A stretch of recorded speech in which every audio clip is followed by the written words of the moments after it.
IT Pips, IT Man PH here, and let me just share you my dreams as an IT professional na sooner or later as the AI grows. May concern ngayon with AI na ang rule ngayon with EU AI Act na dapat yung mga data na yan is within the sovereign or within the country na gagamit nun.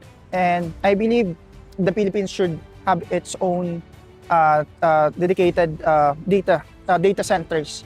Sana may mag-rise na data centers even dito sa Laguna. Sa Laguna, maganda dito.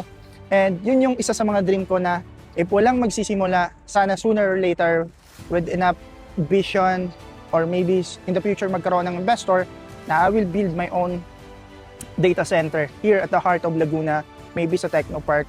At bakit kailangan ng Pilipinas ng data center? Tumalaki na ang pangangailangan ng bawat tao at nagiging necessity na yung AI. Kasi with that, nagiging mas produktibo, mas nagiging efficient yung bawat tao.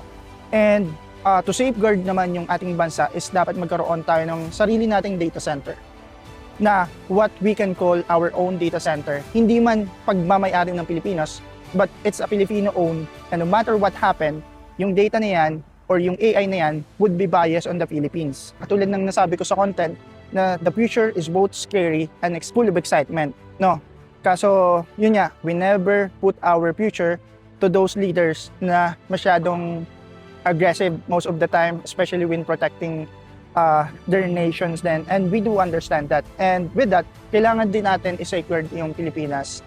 I'm not really that patriotic, but I live here on this land called Philippines. And maybe someday, somehow, may makarinig dyan na CEO na willing to explore about tech, and maybe sana makakollaborate natin. The issue natin is to have data centers, and that data centers will not only provide more income to that city kung nasa na yung data center, but also to provide a low latency data streaming, and also yung mga tinatawag nating AI.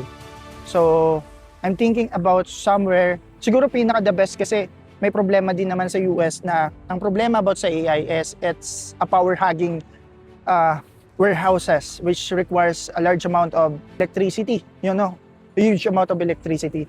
And with that, the best possible na mga location would be somewhere near sa mga geothermal, sa mga solar, or maybe in Albay or sa mga solar. Even solar can help na makapag-generate ng electricity para sa AI. And with that, we can also support our local scientists. Kasi AI can help us boost yung mga research, mga simulations. Kasi sobrang expensive mag-run ng simulation. Ang dami natin mga brilliant minds within the Philippines.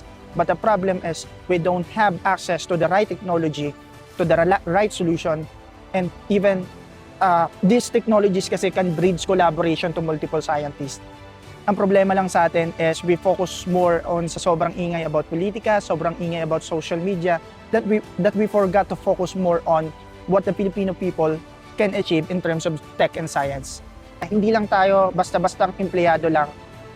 Hindi lang tayo basta-basta na nagtatrabaho to live or to survive dito sa rat race ng Pilipinas. Pero we are also, a part of ourselves is also an innovators. And if you will research about brilliant scientists na nakapag-come up ng malaking portion sa science, ang dami nila. And just imagine na sobrang traditional,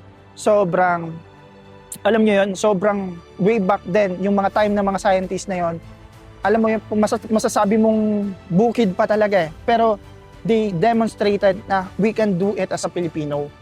Marami pang iba dyan ang willing to sacrifice their own comforts and invest more on tech and science for the future of the Filipino people, as well as yung the Philippines, yung country natin to.